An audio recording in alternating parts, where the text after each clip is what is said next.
mental. Iya mental, betul. Nah aku tuh memang lemahnya tuh dulu apa ya? Pemalu gitu ya. Soal ngomong. Betul, malu.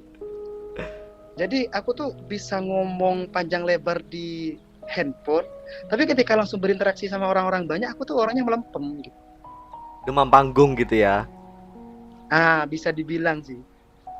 Bisa dibilang demam panggung pada waktu itu ya. Cuman ya ada ininya juga sih. Ada apa namanya dah?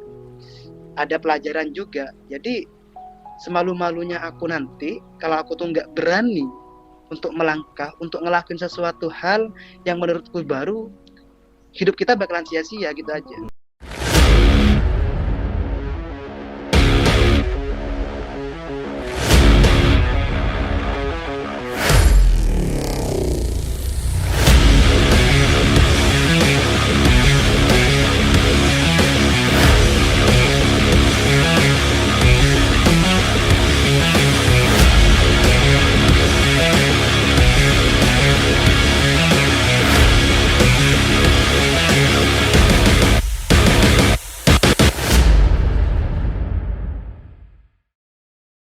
Untuk keadaan yang lalu, maksudnya keadaan yang Dek Fahri ini benar-benar sudah ikut sama grup band itu Dek Fahri ngejalaninnya enjoy, apa terbebani, apa malah bagaimana, Dek?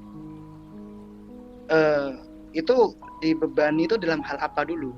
Ya terbebani, Enjoynya misalnya Dek Fahri lagi ada mata kuliah misalnya.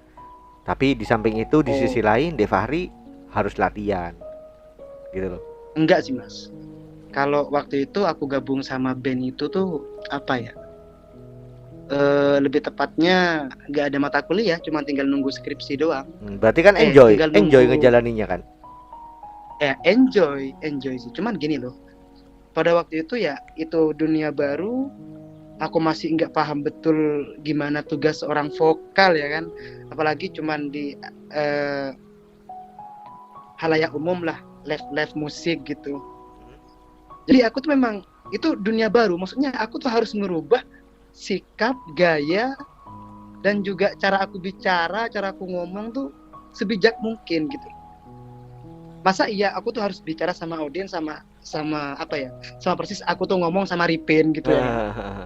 Sama teman-teman, aku kan juga harus apa ya, istilahnya bijak lah gitu. Banyak perkataan yang pengen aku ungkapin, tapi aku tuh masih mikir ini cocok nggak ya gitu, ini pantas nggak ya gitu. Jadi itu sebenarnya yang jadi beban sih buat aku tuh. Jadi aku tuh mau melangkah kayak ketahan gitu. Jadi bawaannya aku tuh untuk perform aja tuh masih aku pribadi tuh pada waktu itu masih mikir kaku kurang gitu enjoy ya? gitu. Kaku gitu ya? Kaku. Ya mungkin juga beban-beban banyak sih. Ya mungkin apa ya? Salah satunya tuh ketika ada satu lagu, biasanya kan gini mas. Musik itu kalau setauku ya, mungkin aku memang bukan anak band musik sih di kampus. Cuman aku juga dulu pernah punya band-band lokal di desa lah istilahnya.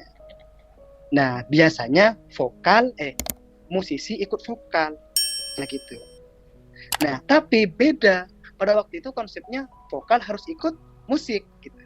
Oh iya. Nah, iya kan gimana ceritanya tuh? Misal aku tuh ya ibaratnya gini loh mas. Aku tuh misal nadaku cocoknya ke nada E gitu kan.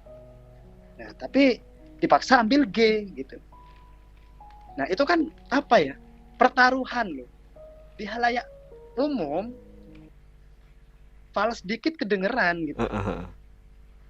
Nah jadi ya mungkin aku tuh merasa tuh masih biasa-biasa aja sih suaraku ya. Cuman aku tuh cuman berusaha gimana caranya aku nyelamatin band itu gitu aja. Oke.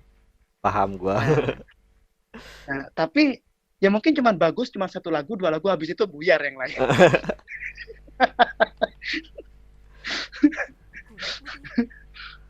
Oke, ada sisi apanya ya yang membuat Dek Fahri pas sedih atau berat hati gitu? Ada nggak sih Ya, saat-saat tertentu yang ada sih. bikin Dek Fahri itu merasa berduka atau sedih atau bahkan merasa terpojokkan di situ? Terus untuk Ya, menanggulangi itu Dek Fahri bersikap yang bagaimana? ada sih. Mungkin cuman ini apa namanya dah. Ya, aku tuh sadar diri sebenarnya sih. Pada waktu itu aku memang udah suruh berhenti. Cuman aku tuh masih pengen, ini hobi aku gitu loh. Ini dunia baruku. Ya mungkin ceritanya aku tuh juga ambil ambil job itu pada waktu itu karena mungkin apa ya, kalau orang orang Jawa tuh bilangnya ditinggal rapi.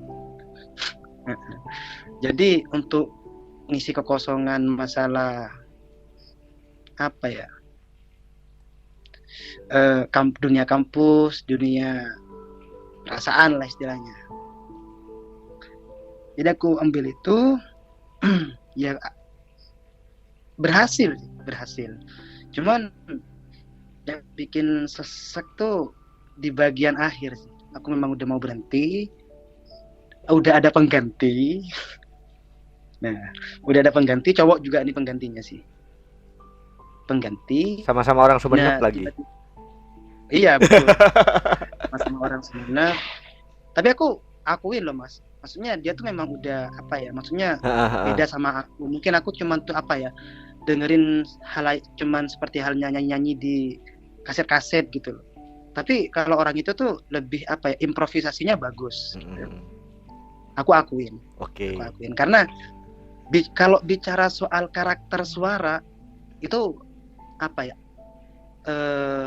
Apa kata orang sih yang nilai gitu. Tapi kalau tekniknya, pernafasannya, terus juga sama improvisasi ya mungkin aku jauh gitu. Aku sadar diri. Nah tapi apa ya, pada waktu itu tuh ya mungkin ada salah satu musisi tuh yang ngomong ke aku, Ri, kamu istirahat aja dulu gitu ya kan. Kamu istirahat dulu, kamu gini-gini. Nah memang aku tuh pas langsung aku bilang, Mas gini Mas, aku sebenarnya paham sih maksud dan tujuannya. Cuman aku bilang, aku udah deh, aku sekarang fokus ke skripsi aja dulu Mas. Apalagi sekarang udah ada penggantinya kata aku. Iya tapi gini loh, ya karaktermu bagus. Nah ibaratnya apa ya, kayak kita kena tilang, kita udah apa ya, udah bayar ini ya kan, pasti polisinya bilang, oh iya lain kali kalau nggak ada STNK kamu lewat sana aja. Paham. Oke. Jadi aku udah paham di situ, arahnya di situ. Jadi aku tuh dengan berat hatinya tuh, biasanya aku tuh tiap malam ngumpul sama mereka, terus juga apa jamming bareng, latihan bareng, genjreng bareng, itu nggak ada gitu. Semuanya itu tinggal aja sih, tinggal kenangan gitu ya. Iya. Wes dah, pada waktu itu aku udah fokus mulai ke skripsi. Aku udah mencoba untuk ninggalin dunia baruku yang itu, kembali ke pengaturan awal ya kan. Iya, di refresh. Di refresh. Tapi gini loh, ya mungkin kalau udah setelah aku, mungkin apa ya, udah tertata rapi gitu loh. Terkonsep gitu ya. Job sudah mulai, job sudah mulai terkonsep. Ini tanggal sekian latihan, oke. Ya, sedangkan pada masaku tuh memang semuanya dadakan gitu. Jadi mau nggak mau lagu ini harus dibawakan gitu. Walaupun memang pas bukan genreku gitu loh. Kan susah. Tapi ya bangganya sih, itu kan tadi kan cuman kecewanya ya kan. Tapi bangganya aku tuh, ya sekarang band itu kan udah sukses gitu ya kan. Di mana-mana tuh ada udah namanya gitu ya. Iya benar. Bahkan di sosmed udah gini ya, mungkin orang yang nggak tahu aku mungkin B aja gitu. Tapi kalau orang yang pernah tahu tuh, gimana tuh band apalagi udah gini, apalagi pas tahu perjalanannya Dek Fahri mulai dari nol, mulai dari bawah sampai jadi kayak sekarang, itu wah luar biasa sekali perjalanannya ya. Ya sebenarnya sih kalau soal itu aku nggak ada pengaruhnya sih. Mungkin juga manajemen yang megang sih bagus. Oke, sekarang gini deh Maksudnya, Fahri. Setiap keadaan atau setiap situasi kita berada di keadaan itu atau kita sudah meninggalkan keadaan itu, kita pasti punya hikmah atau sisi terbaik yang bisa diambil dari kisahnya Dek Fahri yang lalu. Kira-kira ya, kisah yang memotivasi Dek Fahri sampai jadi kayak sekarang tuh apa sih? Dari masa lalu yang pernah Dek Fahri jalani? nah ya itu. Setiap orang kan pasti ngomong eh, kalau udah hobi dibuat kerja itu bawaannya enjoy. Tapi kadang ada juga hobi, tapi cuman apa ya? Stay-nya tuh cuman di situ aja terus gitu. Jadi kadang kita juga harus ngerelain hobi untuk ngejar mimpi gitu. Kadang gini Mas, ini juga jadi patokan buat aku sih. Jadi dalam semua keadaan yang aku jalanin, yang aku hadapin tuh, aku cuman apa ya, terobsesi sama kata-kata. Mungkin musisi-musisi yang lain juga udah pernah ngungkapin, eh, kita mempunyai mimpi. Begitu juga dengan saya gitu. Tapi bukan seberapa besar mimpi yang kamu punya, tapi seberapa besar keinginan kamu untuk mewujudkan mimpi itu gitu loh.